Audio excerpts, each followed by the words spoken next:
একটি ছোট্ট গ্রাম ছিল, নাম তার কাশবনপুর।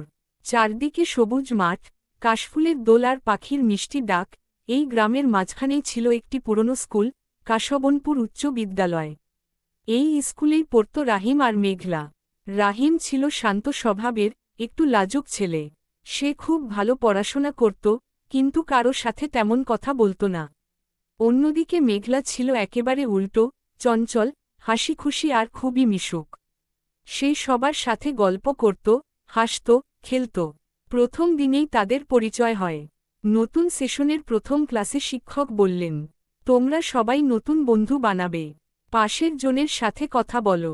রাহিম একটু অস্বস্তিতে পড়ে গেল। সে কারো সাথে কথা বলতে অভ্যস্ত নয়। ঠিক তখনই পাশে বসা মেঘলা হেসে বলল, হাই, আমি মেঘলা। তোমার নাম কি? রাহিম একটু লজ্জা পেয়ে বলল, আমি রাহিম।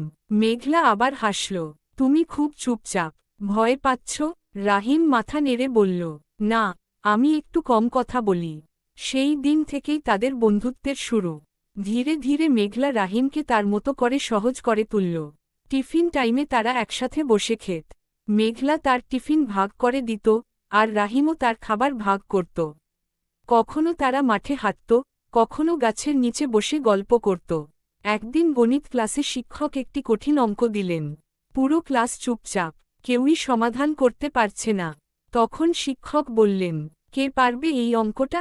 রাহিম আস্তে করে হাত তুলল। সবাই অবাক, কারণ সে খুব কম কথা বলে। রাহিম বোর্ডে গিয়ে ধীরে ধীরে অঙ্কটা সমাধান করল। শিক্ষক খুব খুশি হয়ে বললেন, খুব ভালো, রাহিম। মেঘলা তখন হাততালি দিয়ে বলল, ওয়াও, তুমি তো দারুণ। সেই দিন থেকে সবাই রাহিমকে নতুন চোখে দেখতে শুরু করল। আর মেঘলা তো আগেই তার বড় ভক্ত হয়ে গিয়েছিল। কিন্তু বন্ধুত্ব মানেই শুধু হাসি খুশি নয়, মাঝে মাঝে অভিমানও থাকে। একদিন মেঘলা স্কুলে দেরি করে এল। সে ক্লাসে ঢুকে দেখে রাহিম অন্য এক বন্ধুর সাথে বসে কথা বলছে। এটা দেখে মেঘলার একটু খারাপ লাগল। সে ভাবল, রাহিম কি আমাকে ভুলে গেল? টিফিন টাইমে রাহিম তাকে ডাকল, মেঘলা, চল একসাথে খাই। কিন্তু মেঘলা রাগ করে বলল, না, তুমি তো নতুন বন্ধু পেয়েছ। রাহিম অবাক হয়ে গেল। সে বুঝতে পারল না কি হয়েছে। তারপর সে শান্তভাবে বলল, তুমি আজ দেরি করেছিলে, তাই আমি ওর সাথে বসেছিলাম। কিন্তু তুমি তো আমার সবচেয়ে ভালো বন্ধু। মেঘলা একটু চুপ করে থাকল। তারপর আস্তে করে বলল, সত্যি? রাহিম হেসে বলল, হ্যাঁ, সত্যি। মেঘলা তখন হেসে ফেলল। তার অভিমান গলে গেল। তারা আবার আগের মতো বন্ধু হয়ে গেল। দিন কেটে যাচ্ছিল। তাদের বন্ধুত্ব আরও গভীর হচ্ছিল। তারা একসাথে পড়াশোনা করত, একসাথে স্কুল প্রজেক্ট করত, এমনকি স্কুলের সাংস্কৃতিক অনুষ্ঠানেও অংশ নিত। একবার স্কুলে একটি গল্প বলার প্রতিযোগিতা হল। মেঘলা অংশ নিতে চাইল, কিন্তু সে খুব নার্ভাস ছিল। সে রাহিমকে বলল, আমি পারব না, এত লোকের সামনে কথা বলতে ভয় লাগে। রাহিম বলল, তুমি পারবে, তুমি তো সবসময় এত ভালো কথা বলো।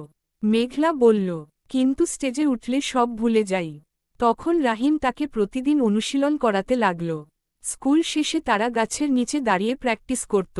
রাহিম দর্শকের মতো বসে থাকত, আর মেঘলা গল্প বলত। প্রতিযোগিতার দিন এসে গেল। মেঘলা খুব ভয় পাচ্ছিল। সে মঞ্চে ওঠার আগে রাহিমের দিকে তাকাল। রাহিম তাকে ইশারা করে বলল, তুমি পারবে।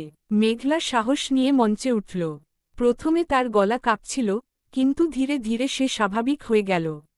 সে সুন্দরভাবে তার গল্প শেষ করল। সবাই হাততালি দিল। শেষে ফলাফল ঘোষণায় দেখা গেল, মেঘলা প্রথম হয়েছে। সে দৌড়ে এসে রাহিমকে জড়িয়ে ধরে বলল, আমি পেরেছি, তোমার জন্যই পেরেছি। রাহিম হাসল, তুমি নিজের জন্যই পেরেছ। এইভাবে তাদের বন্ধুত্ব আরও মজবুত হল। কিন্তু একদিন খবর এলো, রাহিমের বাবা শহরে চাকরি পেয়েছেন। তাই রাহিমকে অন্য শহরে চলে যেতে হবে। এই খবর শুনে মেঘলা খুব দুঃখ পেল। সে কিছুতেই এটা মানতে পারছিল না। তুমি চলে যাবে? সে কাঁদতে কাঁদতে বলল। রাহিমও মন খারাপ করে বলল, হ্যাঁ, কিন্তু আমি তোমাকে ভুলব না। শেষ দিন তারা স্কুলের সেই পুরনো গাছটার নিচে বসেছিল। দুজনেই চুপ, কিছু বলার নেই, তবুও অনেক কথা জমে আছে। মেঘলা বলল, তুমি গেলে আমি কার সাথে টিফিন খাব? রাহিম মুচকি হেসে বলল, নতুন বন্ধু বানাবে, যেমন তুমি আমার সাথে করেছিলে।